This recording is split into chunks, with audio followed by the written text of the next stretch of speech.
শুধু দর্শক মণ্ডলী, ঐতিহাসিক মুর্শিদাবাদ জেলার যে কাঠগোলা বাগান বা কাঠরা মসজিদ বলছে, সেইখানে আমরা এসেছি। এই আপনাদেরকে তুলে ধরছি সরাসরি ইউটিউব থেকে। দেখতে পাচ্ছেন আপনারা দেশ বা দেশের বাইরে যারা আছেন, ভিডিওটা দেখুন। বাইরে থেকে আমরা ছবিটা করছি। এই যে, তো আমাদের শর্ট টাইম, যে কারণে আমরা বেরিয়ে যাচ্ছি। পরে একদিন এসে আপনাদেরকে ভালো করে দেখাবো।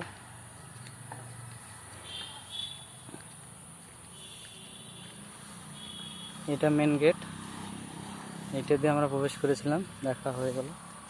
পিছন থেকে আরেকবার দেখাচ্ছি। এই যে ভিতরটা আপনাদেরকে একদিন পরে এসে আবার দেখাবো।